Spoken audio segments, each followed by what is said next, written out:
Hello दोस्तों, NP education YouTube channel पर आपका स्वागत है। हम लोग बात करेंगे भारत का अफवाह तंत्र। अफवाह तंत्र के बारे में जानकारी प्राप्त करने का प्रयास करेंगे कि भारत का जो अफवाह तंत्र है इनके बारे में। अगर देखते हैं कि भारत का जो अफवाह तंत्र है इसको इंग्लिश में हम लोग ड्रेनेज सिस्टम ऑफ इंडिया के नाम से जानते हैं। ठीक है ना, इंग्लिश में क्या बोलते हैं तो ड्रेनेज सिस्टम ऑफ इंडिया।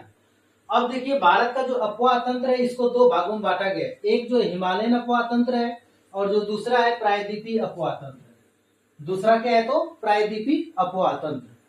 अब बात करते हैं कि हिमालयन अफवाह तंत्र से कौन कौन सी नदी तंत्र निकलती हैं, कौन कौन सी नदियां और सहायक नदियां निकलती हैं, और प्रायद्वीपीय अफवाह तंत्र से कौन कौन सी नदियां और सहायक नदियां निकलती हैं, इनके बारे में बात करेंगे और विशेषताएं क्या है इनके बारे में जानने का प्रयास करेंगे। तो आइए मित्रों, इनके बारे में ज्यादा बातें न करके इनके बारे में बात करते हैं। अब देखिए, हिमालयन अफवाह तंत्र से जो कौन कौन सी नदी तंत्र निकलती हैं तो सिंधु नदी तंत्र निकलती है, दूसरा जो है गंगा नदी तंत्र है, और जो तीसरा है ब्रह्मपुत्र नदी तंत्र है। यानी हिमालयन नदी तंत्र से तीन नदी तंत्र या तीन नदियां, मुख्य नदियां और उनकी सहायक नदियां निकलती हैं जिसको नदी तंत्र के नाम से जानते हैं। और वो मुख्य नदियां कौन कौन सी हैं, सहायक नदियां उनकी जो जो हैं उनके बारे में बात करेंगे। जैसे में सिंधु नदी तंत्र है, गंगा नदी तंत्र है, ब्रह्मपुत्र नदी तंत्र है।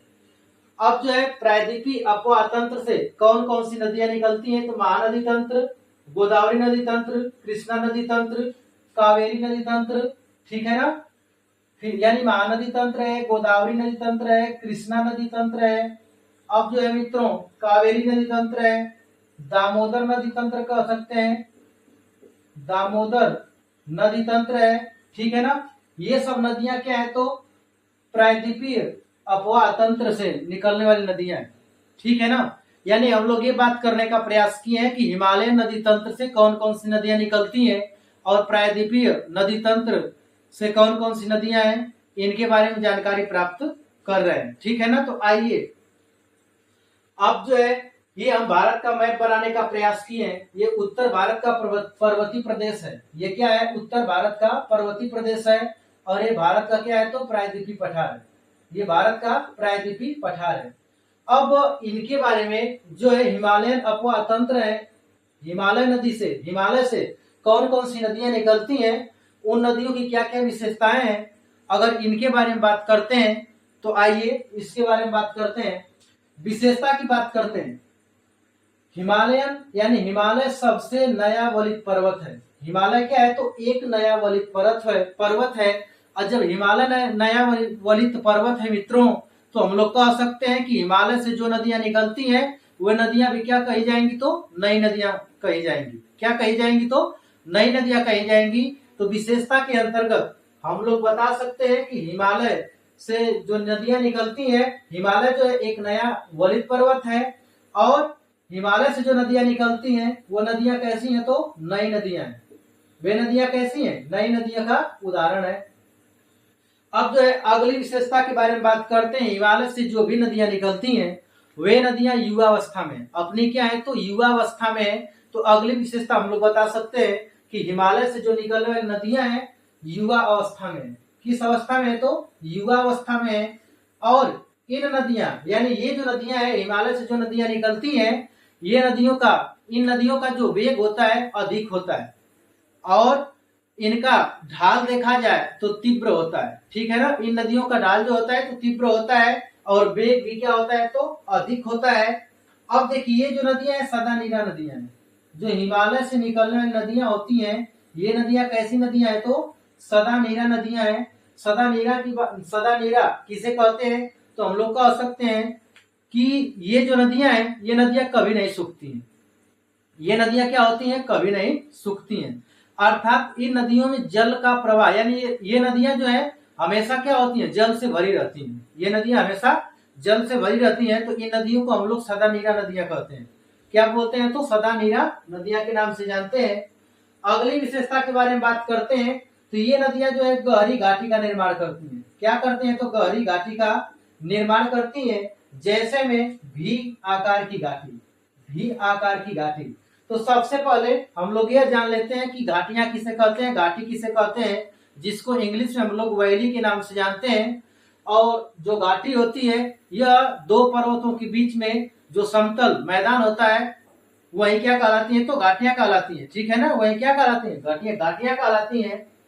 अब जो है जलप्रपात का निर्माण भी, यानी इन नदियों से क्या होता है, जलप्रपात का निर्माण होता है। ये नदियां जलप्रपात का निर्माण करती हैं तथा ये नदियां ऐसी नदियां हैं जो हिमालय से नदियां जो निकलती हैं, ये नदियां अपरदन अधिक करती हैं, मृदा का क्या करती हैं, अपरदन अधिक करती हैं तथा ये नदियां मित्रों डेल्टा का भी निर्माण करती हैं। डेल्टा क्या होता है, तो डेल्टा के बारे में बात करते हैं तो डेल्टा जो होता है नदी के मुहानों पर बनता है, यानी डेल्टा का निर्माण नदी के मुहानों पर होता है। कहाँ पर होता है, तो नदी के मुहानों पर होता है।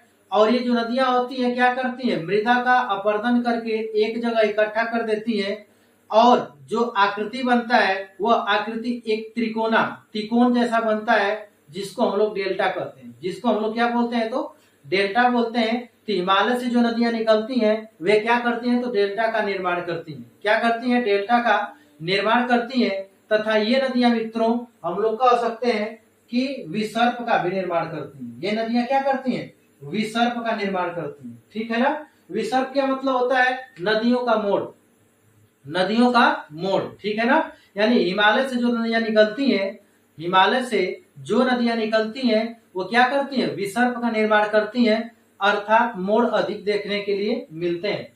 अब बात करते हैं कि प्रायद्वीपीय अपवाह तंत्र से कौन कौन सी नदियां निकलती हैं, तो महानदी और इसकी सहायक नदी, गोदावरी नदी और इसकी सहायक नदी, कृष्णा नदी, कावेरी नदी, दामोदर नदी, ये नदियां क्या है, तो प्रायद्वीपीय अपवाह तंत्र के अंतर्गत आती हैं।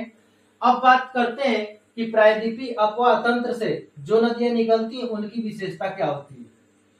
प्रायद्वीपीय अपवाह तंत्र से निकलने वाली नदियों की विशेषताएं क्या होती है मित्रों, तो अगर इसके बारे में बात करते हैं तो हम लोग कह सकते हैं कि प्रायद्वीपीय अपवाह तंत्र यानी भारत का जो प्रायद्वीपीय पठार है, भारत का जो प्रायद्वीपीय पठार है मित्रों, ये क्या है, पुरानी पठार है। कैसी पठार है, तो पुरानी पठार है। ठीक है ना, भारत का प्रायद्वीपीय पठार पुरानी पठार है मित्रों।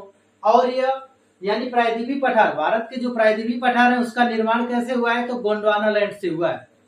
ठीक है ना, गोंडवाना लैंड से भारत के प्रायद्वीपीय पठार का निर्माण हुआ है। इसलिए ये जो प्रायद्वीपीय अपवाह तंत्र के अंतर्गत जो नदियां आती हैं, ये नदियां पुरानी नदियां होती हैं।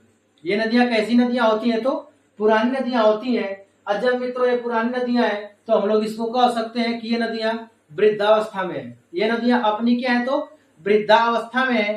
तथा अगली विशेषता के बारे में अगर बताया जाए तो हम लोग बता सकते हैं कि प्रायद्वीपीय अपवाह तंत्र से जो नदियां निकलती हैं, इन नदियों का आयतन क्या होता है, कम होता है। आयतन क्या होता है, तो कम होता है। आयतन कम का मतलब हम कह सकते हैं कि नदी में जो पानी होता है, पानी की मात्रा क्या होता है, तो कम होता है। नदी में जो पानी की मात्रा होता है, पानी की मात्रा क्या होता है, कम होता है। इसलिए हम लोग कहते हैं कि भारत में यानी जो भारत का जो प्रायद्वीपीय पठार यानी प्रायद्वीपीय अपवाह तंत्र से जो नदियां निकलती हैं, ये नदियां क्या होती हैं, आयतन में कम होती हैं। अर्थात नदी में जो पानी होता है, पानी की मात्रा क्या होती है, कम होती है। तथा हम लोग अगली विशेषता के बारे में बताएं तो हम लोग कह सकते हैं अगली विशेषता की अपेक्षाकृत यानी हिमालय अपवाह तंत्र से जो नदियां निकलती हैं, इन नदियों के अपेक्षाकृत इनका जो ढाल होता है कम होता है। इन नदियों का ढाल क्या होता है, तो कम होता है। अब अगली विशेषता के बारे में बात करें तो हम लोग कह सकते हैं कि ये नदियां जो होती हैं मौसमी नदियां होती हैं। मौसमी नदियां का मतलब मौसम के अनुसार इसमें जल होता है, यानी वर्षा ऋतु में अगर देखा जाए तो ये नदियां क्या होती हैं, जल से भरी होती हैं। लेकिन जब इसमें गर्मी के मौसम में ये नदियां क्या हो जाती हैं, सूख जाती हैं। गर्मी के मौसम में ये नदियां क्या होती हैं, तो सूख जाती हैं मित्रों। ठीक है ना, अब जो प्रायद्वीपीय अपवाह तंत्र के अंतर्गत जो नदियां आती हैं, इनको दो भागों में बांटा जाता है। एक जो है अरब सागर में गिरने वाली नदियां और जो दूसरा है मित्रों बंगाल की खाड़ी में गिरने वाली नदियां। ठीक है ना, बंगाल की खाड़ी में गिरने वाली नदियां और अरब सागर में गिरने वाली नदियां। यहाँ से प्रश्न, ये जो प्रश्न हम बोल रहे हैं दो, यहाँ से प्रश्न हर परीक्षा में पूछा जाता है कि बंगाल की खाड़ी में भारत की कौन कौन सी नदियां गिरती हैं तथा अरब सागर में कौन कौन सी नदियां गिरती हैं।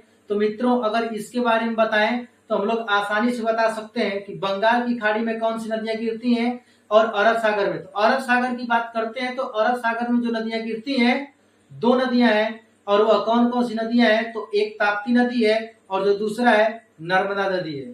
ठीक है ना, यानी नर्मदा और ताप्ती नदी जो होती है, तापी नदी या ताप्ती नदी जो होती है, यह अरब सागर में गिरती है। ठीक है ना।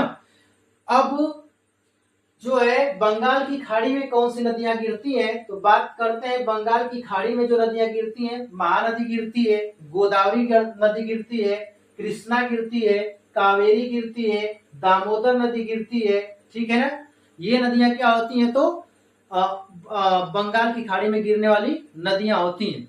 अब जो है अगर इसके बारे में हम लोग और अध्ययन करें तो इसके बारे में अध्ययन की बात करते हैं मित्रों, तो हम लोग आसानी से बता सकते हैं। जैसे इन नदियों का उद्गम स्थान क्या है, इन नदियों का निकास क्या है, और ये नदियां किन किन देशों से होकर गुजरती हैं। ठीक है ना, इनके बारे में हम लोग अध्ययन करेंगे अगले वीडियो में। ठीक है, धन्यवाद।